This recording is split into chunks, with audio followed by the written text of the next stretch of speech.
Assalamualaikum warahmatullahi wabarakatuh dan selamat pagi. Perkenalkan, saya Dina Susiani SHMH. Saya adalah salah satu dosen di program studi Ilmu Hukum Fakultas Ilmu Sosial dan Humaniora di Universitas Teknologi Surabaya. Nah, pada kesempatan kali ini saya akan menyajikan sebuah video pengajaran di mana video ini merupakan pernyataan diri dosen pada Unjuk Tridharma Perguruan Tinggi yang biasa dikenal sebagai PDD UKT PT pada bidang pengajaran.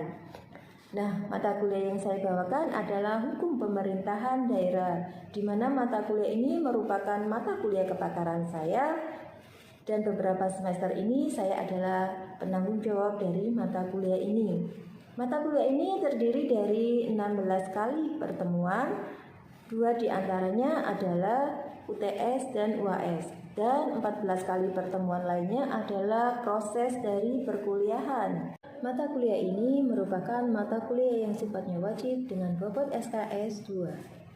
Nah, pada proses pengajaran perkuliahan mata kuliah Hukum Pemerintahan Daerah ini, metode yang saya gunakan sebagai acuan pendekatan perkuliahan adalah metode Delivery Interaction Assessment, di mana pada proses perkuliahan ini ada transfer knowledge, ada transfer materi yang diberikan kepada mahasiswa mencakup beberapa materi yang tersusun dengan rapi, tentunya sesuai dengan capaian-capaian yang telah kita harapkan.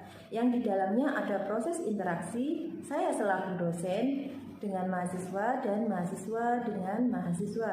Dan tentunya di akhir perkuliahan ada penilaian yang diberikan kepada mahasiswa. Nah, adapun komponen penilaian yang saya berikan mencakup 5 hal penting. Nah, yang pertama yaitu kehadiran, kemudian kuis, tugas, UTS, dan UAS. Nah, di mana bobot masing-masing dari penilaian ini yaitu untuk kehadiran, kuis, dan tugas masing-masing sebesar 10%. Sedangkan untuk UTS dan UAS sebesar 35%. Nah, adapun tugas yang saya berikan kepada mahasiswa ini berupa tugas individu dan juga tugas yang diberikan secara kelompok. Nah, pada proses perkuliahan Hukum Pemerintahan Daerah ini saya menggunakan beberapa metode, diantaranya metode ceramah, metode diskusi, dan metode tanya jawab. Untuk metode ceramah, saya berusaha untuk memberikan materi-materi terkait hukum pemerintahan daerah. Ini saya berikan secara lisan dan pertemuan perkuliahan secara langsung. Kemudian ada metode diskusi, di mana metode diskusi ini mahasiswa diharapkan untuk mampu memberikan gagasan-gagasan atau ide-ide sesuai topik yang saya berikan sebelumnya, misalnya topik tentang otonomi daerah. Kemudian ada metode yang terakhir adalah metode tanya jawab. Biasanya saya berikan di akhir perkuliahan. Nah, adapun deskripsi singkat mengenai mata kuliah Hukum Pemerintahan Daerah itu sendiri, yaitu bertujuan untuk memberikan pemahaman tentang pengaturan pemerintahan daerah, struktur dan mekanisme penyelenggaraan daerah, kebijakan politik, hubungan pusat dan daerah, pemerintahan daerah khusus atau istimewa, dan juga pemerintahan desa. Selama mata kuliah ini berlangsung, ada beberapa referensi yang saya gunakan untuk mendukung proses berjalannya mata kuliah saya.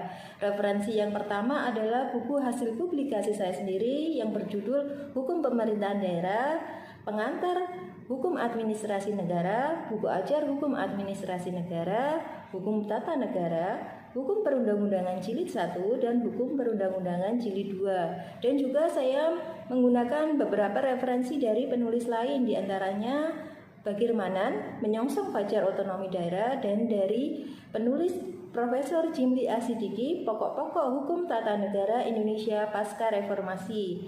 Selain dari referensi buku yang saya sebutkan tadi, ada beberapa referensi terkait artikel jurnal yang membahas tentang hukum pemerintahan daerah itu sendiri. Adapun capaian pembelajaran lulusan CPL yang akan dicapai pada mata kuliah Hukum Pemerintahan Daerah ini yaitu 1.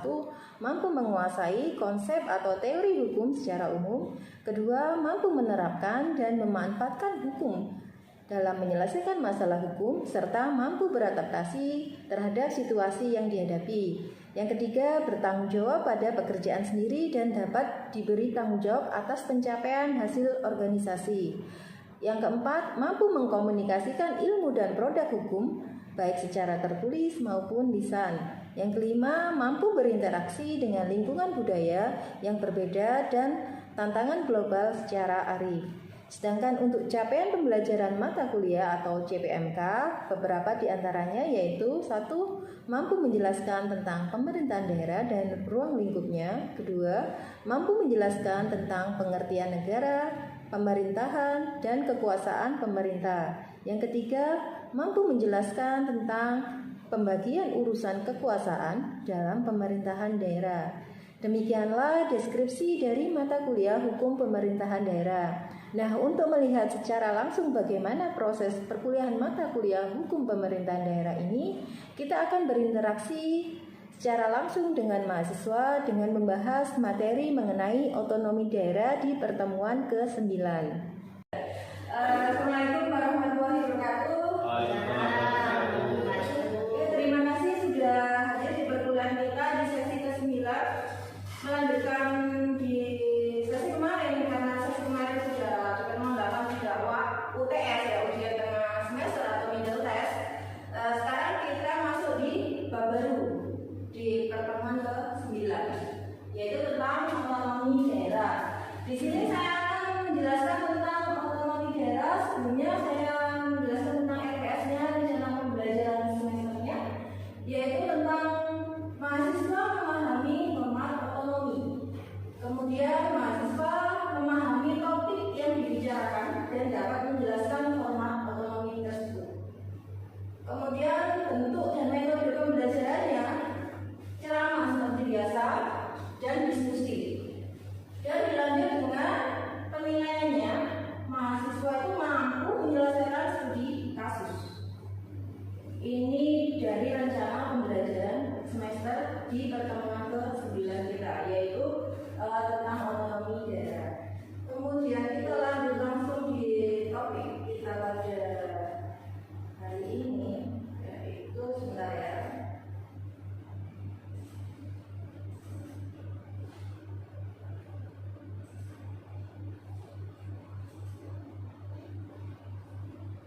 Yang kita bahas kali ini adalah otonomi daerah. Mungkin di SMA kalian sudah dengar apa otonomi daerah sejak tadi, dan di Undang-Undang Dasar ya itu ada kata atau kalimat yang menyatakan otonomi daerah, otodaerah. Kemudian kalau kita ulas lagi otonomi daerah, di awal perkuliahan selalu saya fokuskan ke dasar hukumnya. Dasar hukumnya apa? Di sini kalian harus baca Undang-Undang 23 tahun 2014. Saya bukakan semua undang-undangnya. Kalau kita flashback lagi ya, kita ulas otonomi daerah tadi apa? Wewenang dan kewajiban daerah otonom untuk mengatur dan mengurus sendiri urusan pemerintahan dan kepentingan masyarakat setempat dalam sistem negara kesatuan Republik Indonesia. Ini sudah tertuang di undang-undang tadi yang nomor 23 tahun 2014. Kemudian ada lagi tadi otonomi daerah, sekarang daerah otonom, hampir sama kan pengertian itu. Jadi daerah otonom dan otonomi daerah adalah istilah untuk menyebut daerah yang memiliki kewenangan mengatur urusannya sendiri. Terus bedanya apa di sini? Pasti kalian bertanya-tanya, terus bedanya apa daerah otonom sama otonomi daerah? Oh, ya bolak-balik, kan sama aja. Kita ulas lagi. Kalau di sini daerah otonom dan otonomi daerah. Kalau daerah otonom di pasal 1 angka 12 Undang-Undang 23 tahun 2014. Daerah otonom yang selanjutnya disebut daerah adalah kesatuan masyarakat hukum yang mempunyai batas-batas wilayah yang berwenang mengatur dan mengurus urusan pemerintahan dan kepentingan masyarakat setempat menurut prakarsa sendiri berdasarkan aspirasi masyarakat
ada perbedaannya. Yang perjudikan itu wewenangnya wewenang daerah, sedangkan itu yang menyebutkan daerah yang berwenang, beda kan?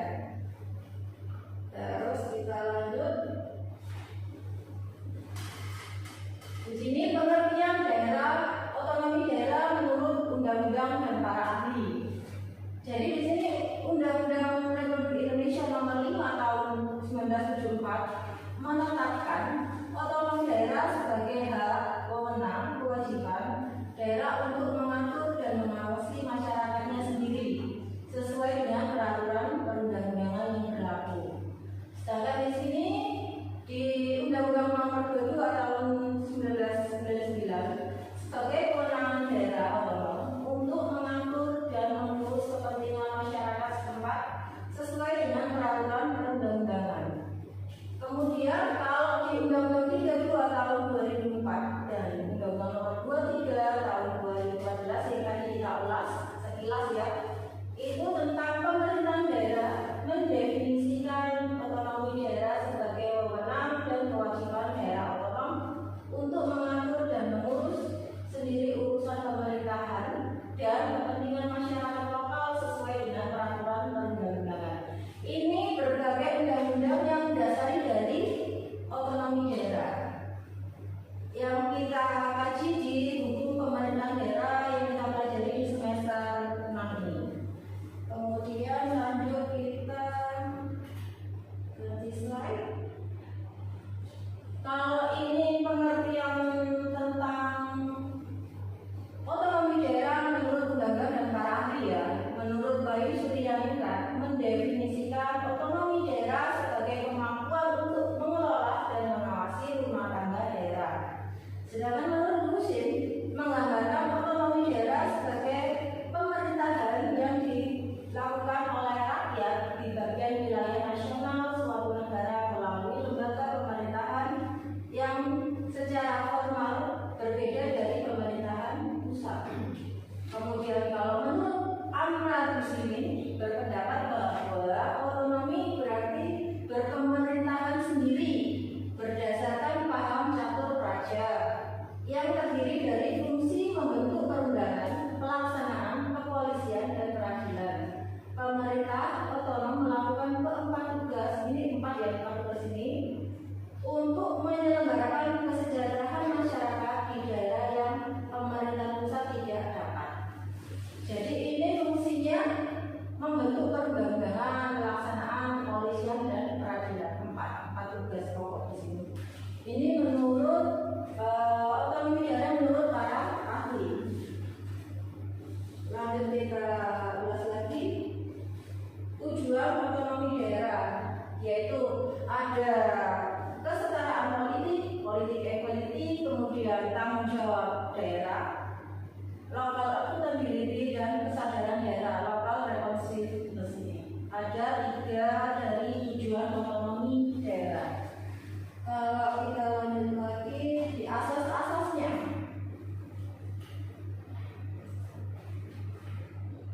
Oke, di asas-asas otonomi daerah yang pertama ada sentralisasi. Ini kekuasaan dipusatkan atau disentralkan pada pemerintahan pusat. Hanya berlaku di rezim Orde Baru. Sedangkan desentralisasi, penyerahan wewenang pemerintah pusat kepada pemerintah daerah untuk mengatur aturannya sendiri. Ini desentralisasi.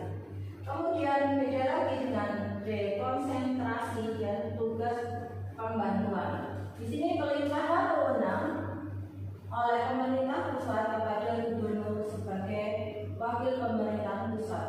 Ini asas-asas otonomi daerah. Jadi ada 3 asas.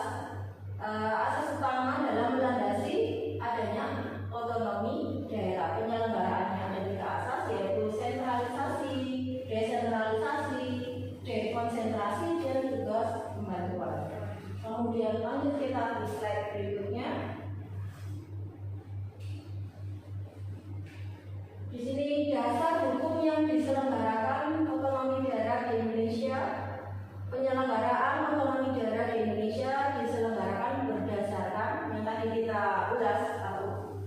ya di Undang-Undang Nomor 23 Tahun 2014 tentang pemerintahan daerah. Kemudian undang-undang ini mengacu pada pasal 17 ayat 4, 5, 6 dan 7 dan pasal 18A Undang-Undang Dasar Negara Republik Indonesia tahun 1945 UUD 45, biasanya kalian menyebut seperti itu. Ini sebagai dasar hukum dari kita mempelajari otonomi daerah. Dari sini ada yang ditanyakan? Ya Bu, saya bertanya. Ya Mbak Abi, suaranya yang agak jelas ya. Apa bisa dijelaskan lagi yang dimaksud dengan otonomi daerah? Oke, sekilas tadi kita sudah bahas ya. Jadi di sini otonomi daerah itu adalah prinsip dalam pemerintahan di mana atau wilayah memiliki kewenangan untuk mengatur dan mengelola urusan-urusan pemerintahan lokalnya itu sendiri. Kemudian sesuai dengan kebutuhan dan karakteristiknya. Jadi masing-masing daerah ini punya kebutuhan dan karakteristik masing-masing. Jelas ya di sini. Tapi tetap memperhatikan batas-batas yang ditetapkan oleh hukum nasional. Jadi punya karakter sendiri, kebutuhannya sendiri, tapi tetap berpegang teguh pada aturan yang berlaku. Jelas? Jelas. Ada lagi yang ditanyakan? Ya Mbak Ratna. Baik, saya bertanya mengenai apakah setiap daerah melakukan kebijakannya sama? Kalau menurut argumen saya ya tidak. Karena di sini setiap daerah itu harus mengikuti kebijakan, tidak harus ya mengikuti kebijakan yang sama. Karena setiap daerah itu punya kebijakan masing-masing. Jadi setiap daerah A sama B itu nggak sama kebijakannya. Daerah tersebut dapat membuat kebijakan sendiri sesuai dengan potensi dan kebutuhan yang dimilikinya. Dari Ya Bu, tadi Bu. ya, kami Jadi begini Bu, mengapa otonomi daerah di Indonesia masih belum berjalan dengan baik? Oke. Mengapa di Indonesia itu otonomi daerah kok belum berjalan dengan baik? Ini tuh tergantung wilayah masing-masing ya. Jadi pelaksanaan dari otonomi daerah itu pasca reformasi, kita kan mengalami reformasi ya gitu. Setelah pasca reformasi tersebut berdampak positif bagi kemajuan daerah, tetapi masih belum optimal. Jadi kita masih harus berbenah diri ya, mengatur dengan kebijakan-kebijakan daerah masing-masing. Seperti itu sih. Oke, terakhir ya. Habis itu saya gantian tanya. Oke. Kenapa setelah diberlakukan otonomi daerah masih ada daerah yang tertinggal? Kenapa setelah diberlakukan otonomi daerah masih ada daerah yang tertinggal? Tadi kan sudah dijelaskan kalau setiap daerah itu punya kebijakan masing-masing. Ya, di sini karena setiap daerah itu memiliki SDM sumber daya manusia dan SDA sumber daya alamnya yang berbeda, tingkat kesuburan tanah berbeda juga kan, sehingga setiap daerah itu mengalami perkembangan yang tidak merata. Jadi SDM-nya juga berbeda-beda, nggak sama daerah A sama misalnya Surabaya sama Madura beda kan gitu. Seperti itu. Terus sumber daya alamnya misalnya di Surabaya sama Madura kan beda juga. Oke? Jelas? Jelas Bu. Oke.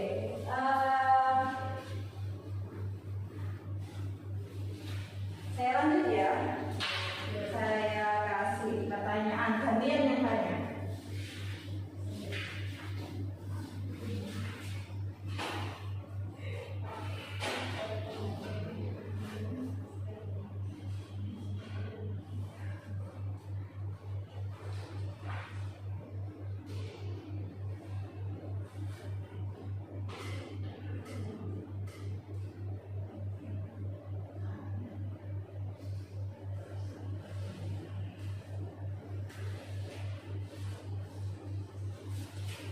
Oke, kalau tadi saya sudah menjelaskan tentang otonomi daerah dari dasarnya apa, dasar hukumnya apa, kewenangannya apa, tujuannya apa.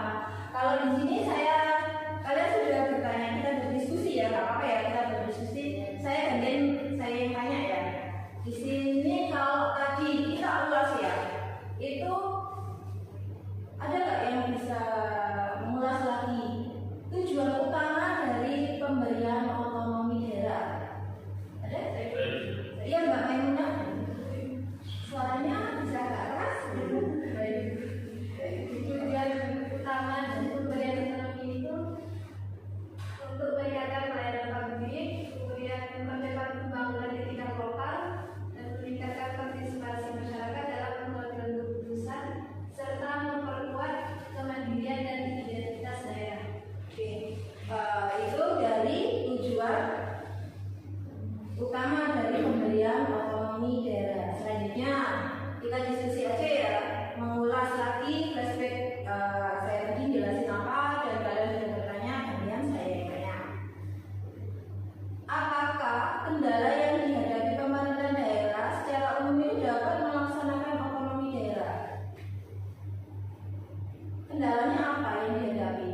beda.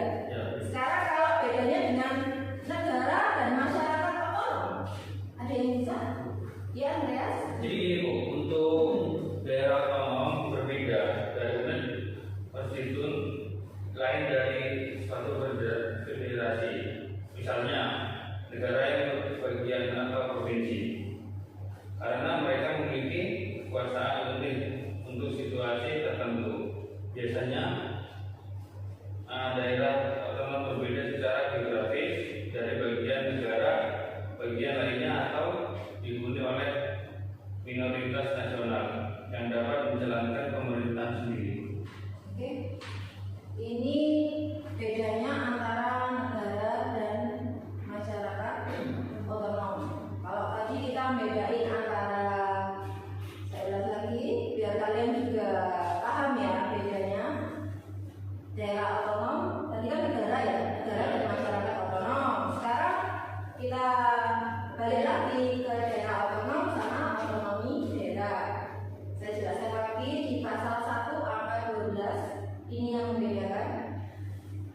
Pasal 1 angka 12 Undang-Undang 23 tahun 2014 ini menyangkut daerah otonom. Kemudian otonomi daerah dibalik aja sih. Pasal 1 angka 6 Undang-Undang 23 tahun 2014. Otonomi daerah adalah, kalau menjawab otonomi daerah itu berarti mengatur urusan pemerintahnya itu sendiri. Sedangkan daerah otonom itu kesatuan masyarakat hukum yang mengatur batas-batas wilayahnya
ya.